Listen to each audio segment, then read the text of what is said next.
रोज का वचन। रोज के वचन में आपका स्वागत है। दिन 103। व्यवस्था विवरण अध्याय 19। व्यवस्था विवरण अध्याय 19। जब तेरा परमेश्वर यहोवा उन जातियों को नाश करे जिनका देश वह तुझे देता है, और तू उनके देश का अधिकारी होके उनके नगरों और घरों में रहने लगे, तब अपने देश के बीच उसका अधिकारी तेरा परमेश्वर यहोवा तुझे देता है 3 नगर अपने लिए अलग कर देना, और तू अपने लिए मार्ग भी तैयार करना, और अपने देश के जो तेरा परमेश्वर यहोवा तुझे सौंप देता है 3 भाग करना, ताकि हरेक खूनी वही भाग जाए। और जो खूनी वहां भागकर अपने प्राण को बचाए वह इस प्रकार का हो, अर्थात वह किसी से बिना पहले बैर रखे व उसको बिना जाने बूझे मार डाला हो।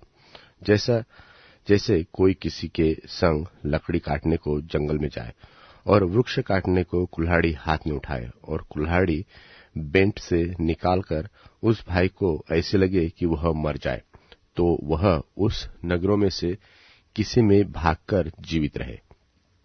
ऐसा न हो कि मार्ग की लंबाई के कारण खून का पलटा लेने वाला अपने क्रोध में ज्वलन से उसका पीछा करके उसको जा पकड़े और मार डाले, यद्यपि वह प्राणदंड के योग्य नहीं, क्योंकि उससे बैर नहीं रखता था। इसलिए मैं तुझे यह आज्ञा देता हूं कि अपने लिए 3 नगर अलग कर रखना, और यदि तेरा परमेश्वर यहोवा उस शपथ के अनुसार जो उसने तेरे पूर्वजों से खाई थी, तेरे सिवानों को बढ़ाकर वह सारा देश तुझे दे, जिसके देने का वचन उसने तेरे पूर्वजों को दिया था, यदि तू इन सब आज्ञाओं के मानने में, जिसे मैं आज तुझको सुनाता हूं, चौकसी करे और अपने परमेश्वर यहोवा से प्रेम रखे और सदा उसके मार्गों पर चलता रहे, तो इन 3 नगरों से अधिक और भी 3 नगर अलग कर देना, इसलिए कि तेरे उस देश में जो तेरा परमेश्वर यहोवा तेरा निज भाग करके देता है, किसी निर्दोष का खून न बहाया जाए और उसका दोष तुझ पर न लगे। परंतु यदि कोई किसी से बैर रखकर उसकी घात में लगे और उस पर लपक कर उसे ऐसा मारे कि वह मर जाए, और फिर उस नगर में से किसी में भाग जाए, तो उसके नगर के पुरनिये किसी को भेजकर उसको वहां से मंगाकर खून के पलटा लेने वालों के हाथ में सौंप दे कि वह मार डाला जाए। उस पर तरस न खाना, परंतु निर्दोष के खून का दोष इस्राएल से दूर करना, जिससे तुम्हारा भला हो। जो देश तेरा परमेश्वर यहोवा तुझको देता है, उसका जो भाग मिलेगा, उसमें किसी का सिवान जिसे अगले लोगों ने ठहराया हो न हटाना। किसी मनुष्य के विरुद्ध किसी प्रकार के अधर्म व पाप के विषय में, चाहे उसका पाप भी कैसा भी क्यों न हो, एक ही जन की साक्षी न सुनना, परंतु 2 व 3 साक्षियों के कहने से बात पक्की ठहरे। यदि कोई झूठी साक्षी देने वाला किसी के विरुद्ध यहोवा से फिर जाने की साक्षी देने को खड़ा हो, तो वे दोनों मनुष्य जिनके बीच ऐसा मुकदमा उठा हो, यहोवा के सन्मुख अर्थात उन दिनों के याजकों और न्यायियों के सामने खड़े किए जाए। तब न्यायी भली भांति पूछ-पाछ करे, और यदि यह निर्णय पाए कि वह झूठा साक्षी है और अपने भाइयों के विरुद्ध झूठी साक्षी दी है, तो अपने भाई की जैसी भी हानि करने वाले की युक्ति उसने की हो, वैसी ही तुम भी उसकी करना। इसी रीति से अपने बीच में से ऐसी बुराई को दूर करना, और दूसरे लोग सुनकर डरेंगे और आगे को तेरे बीच फिर ऐसा बुरा काम नहीं करेंगे। और तू बिल्कुल तरस न खाना। प्राण की संति प्राण का, आँख की संति आँख का, दांत की संति दांत का, और हाथ की संति हाथ का, पाँव की संति पाँव का दंड देना।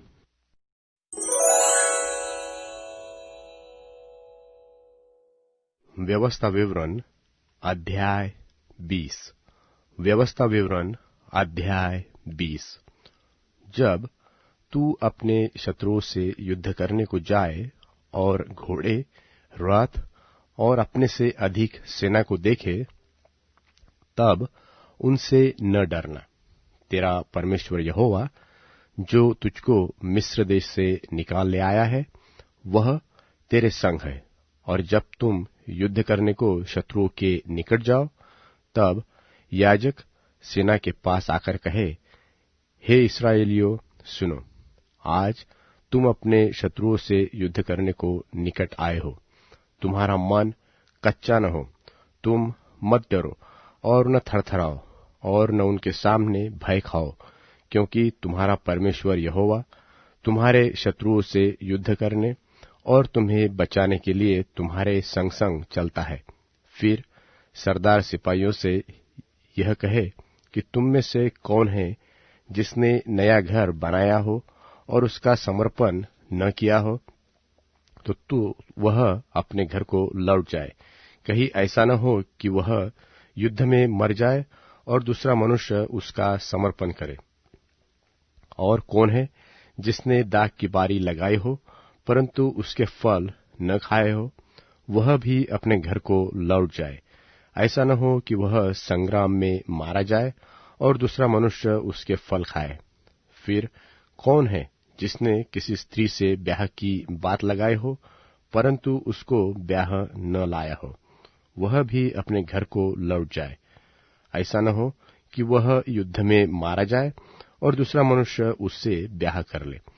इसके अलावा सरदार सिपाहियों से यह भी कहे कि कौन कौन मनुष्य है जो डरपोक और कच्चे मन के हैं, वह भी अपने घर को लौट जाए। ऐसा न हो कि उसकी देखा देखी उसके भाइयों का भी हियाव टूट जाए। और जब प्रधान सिपाहियों से यह कह चुके, तब उन पर प्रधानता करने के लिए सेनापतियों को नियुक्त करे। जब तू किसी नगर से युद्ध करने को उसके निकट जाए, तब पहले उससे संधि करके उसका समाचार दे। और यदि वह संधि करना अंगीकार करे और तेरे लिए अपने फाटक खोल दे, तब जितने उसमें हो वह सब तेरे अधीन होकर तेरे लिए बेगार करने वाले ठहरे। परंतु यदि वे तुझसे संधि न करे परंतु तुमसे लड़ना चाहे, तो तू उस नगर को घेर लेना। और जब तेरा परमेश्वर यहोवा उसे तेरे हाथ में सौंप दे, तब उसमें के सब पुरुषों को तलवार से मार डालना, परंतु स्त्रियां और बाल बच्चे और पशु आदि जितनी लूट उस नगर में हो, अब उसे अपने लिए रख लेना। और तेरे शत्रुओं की लूट जो तेरा परमेश्वर यहोवा तुझे दे, उसे काम में लाना। इस प्रकार उस नगर से करना जो तुझसे बहुत दूर है और इन जातियों के नगर नहीं है, परंतु जो नगर इन लोगों के है जिनका अधिकारी नेता तेरा यहोवा परमेश्वर तुझको ठहराने पर है, उनमें से किसी प्राणी को जीवित न रख छोड़ना, परंतु उनको अवश्य सत्यानाश करना, अर्थात हित्तियों, एमोरियों, कनानियों, परिज्जियों, हिब्बियों और यबूसियों को, जैसे कि तेरे परमेश्वर यहोवा ने तुझे आज्ञा दी है कि जितने घिनौने काम वे अपने देवताओं की सेवा में करते आए हैं, वैसा ही करना तुम्हें भी सिखाए, और तुम अपने परमेश्वर यहोवा के विरुद्ध पाप करने लगो। जब तू युद्ध करते हुए किसी नगर को जीतने के लिए उसे बहुत दिनों तक घेरे रहे, तब उसके वृक्षों पर कुल्हाड़ी चलाकर उन्हें नाश न करना, क्योंकि उनके फल तेरे खाने के काम आएंगे, इसलिए उन्हें न काटना। क्या मैदान के वृक्ष भी मनुष्य है कि तू उनको भी घेर रखे? परंतु जिन वृक्षों के विषय में तू यह जान ले कि इनके फल खाने के नहीं है, तो उनको काटकर नाश करना, और उस नगर के विरुद्ध उस समय तक कोट बांधे रहना जब तक वह तेरे वश में न आ जाए।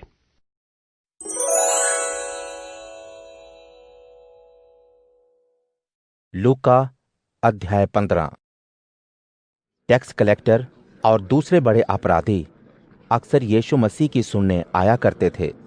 इस वजह से फरीसी और धार्मिक कानून के जानकारों ने शिकायत की कि यीशु गुनहगारों के साथ उठते बैठते और खाते पीते हैं।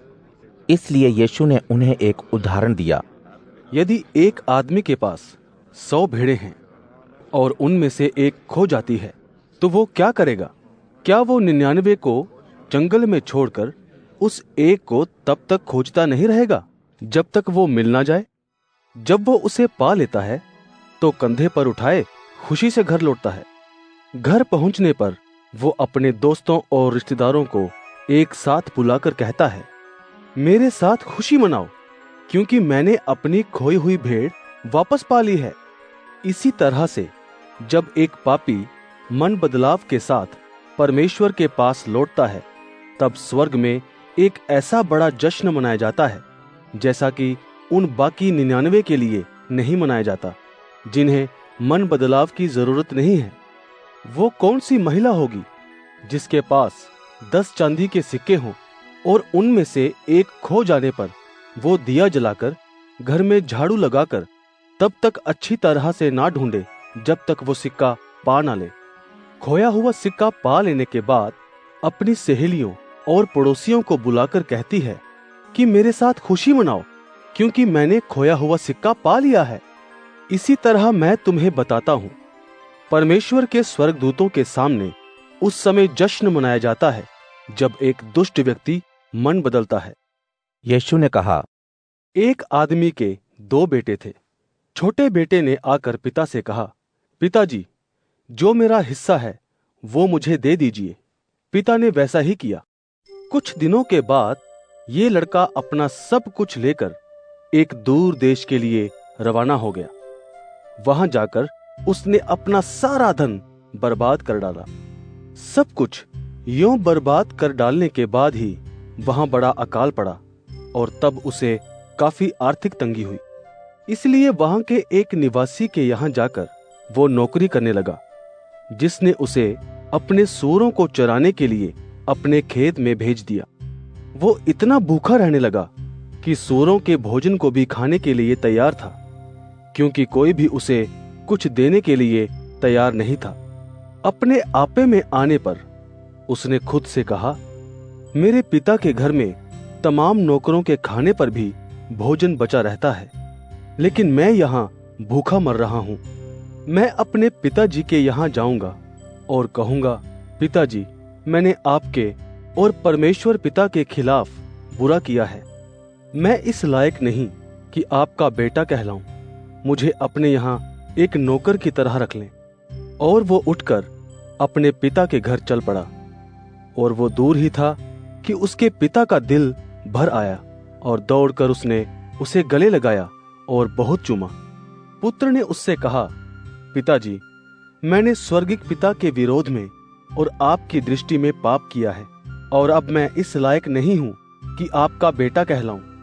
परंतु पिता ने अपने नौकरों से कहा, तुरंत अच्छे से अच्छे कपड़े लाकर इसे पहनाओ, इसके हाथ में अंगूठी और पांव में जूतियां पहनाओ, और अपनी भेड़शाला से बछड़ा लाकर मारो, ताकि हम खाएंगे और जश्न मनाएंगे।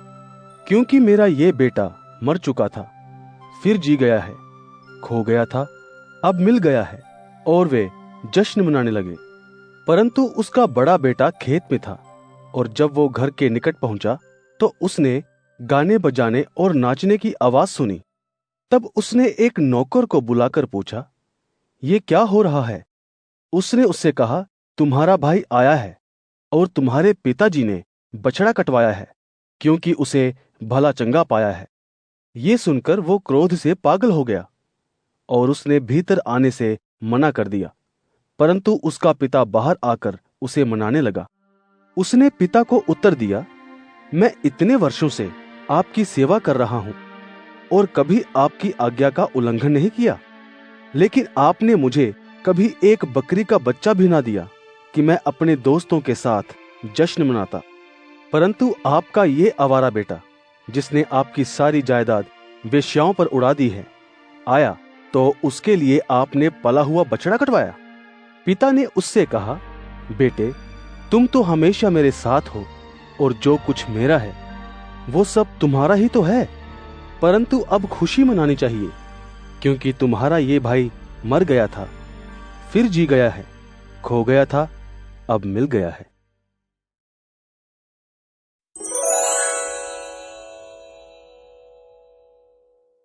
अध्याय 45 राजा के लिए विवाह गान। मेरे हृदय में सुंदर भाव उमड़ रहे हैं। मैं राजा के लिए गीत गाऊंगा। मेरी जिह्वा निपुण लेखकों की लेखनी है। आप पुरुषों में सर्व सुंदर हैं। आपके होठों से माधुर्य टपकता है। अतः परमेश्वर ने युग युगांत आपको आशीष दी है। ओ परमवीर, यश और प्रताप से अपनी तलवार कमर पर धारण कीजिए। आपके यश की समृद्धि हो। सत्य और न्याय की रक्षा के लिए आप सवार होइए। आपका दाहिना हाथ आपको आतंकपूर्ण कार्यों के लिए प्रेरित करे। आपके बाण तीक्ष्ण हैं, वे आपके शत्रुओं के हृदय को बेधते हैं। कौमें आपके चरणों पर गिर पड़ी हैं। आपका सिंहासन युग युगांत स्थिर है, जो परमेश्वर ने आपको दिया है। आपका राजदंड न्याय का राजदंड है। आप धार्मिकता से प्रेम करते हैं और दुराचार से घृणा। अतएव परमेश्वर ने आपके साथियों से आपको पृथक कर हर्ष के तेल से आपका अभिषेक किया है। आपके वस्त्र गंधरस, अगर और तेजपात से सुगंधित हैं। हाथी दांत के महलों में संगीत आपको आनंदित करता है। राजकन्याएं आपकी सम्मानित महिलाओं में हैं। आपकी दाहिनी ओर रानी ओपीर के कुंदन से सजी हुई बैठी